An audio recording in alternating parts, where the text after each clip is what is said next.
अभी हम क्या करते हैं, currency analysis in a nutshell.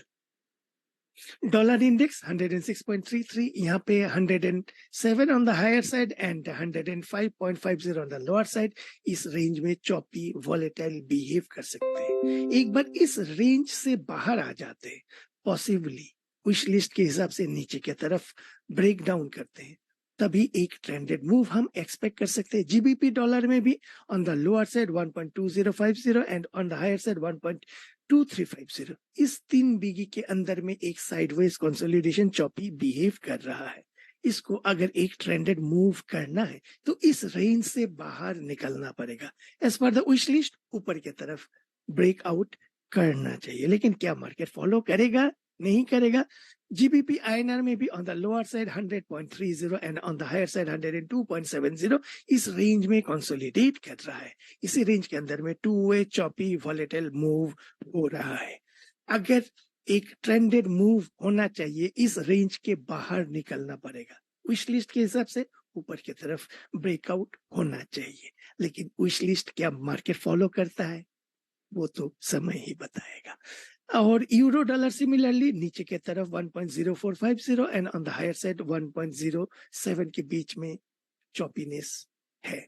लेकिन इस चॉपीनेस में भी एक पॉजिटिविटी ये है कि एक हायर लो बना रहा है। सो जैसे ही 24 अक्टूबर के हाई के ऊपर तोड़ेगा, ये कंटिन्यू करेगा। इन सच ए केस ये जो 13 अक्टूबर के लो के नीचे क्लोज नहीं देना चाहिए, अदरवाइज ये हायर लो को निगेट कर देगा। यूरो आईएनआर सिमिलरली ये higher low within the range of 87 on the lower side and 88.80 on the higher side। जैसे ही 24 अक्टूबर के हाई के ऊपर तोड़ेगा तो ये हायर लो का कंटिन्यूएशन होगा। एंड इन एनी केस 13 अक्टूबर के लो के नीचे क्लोज नहीं देना चाहिए, अदरवाइज ये जो हायर लो फॉर्मेशन से ये निगेट कर जाएगा। डॉलर येन यहाँ पे 150 के ऊपर ज्यादा सस्टेन कर नहीं पाया।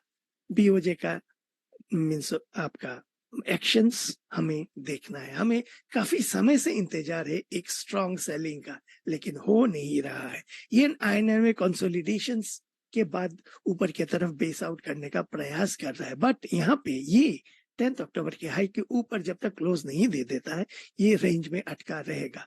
और रेंज में अटका रहेगा तो two way choppy volatile movement हम एक्सपेक्ट कर सकते हैं। एक बार ऊपर की तरफ चला जाएगा तो हमें बाई डिप्स के लिए इंतजार करना है। Dollar rupee same copy paste range के अंदर में अटके हुए हैं। ऊपर में इनविजिबल हैंड्स, नीचे ज्यादा मींस ज्यादा सप्लाई नहीं है, इसके लिए ज्यादा rupee appreciation as of now pipeline पे नहीं है।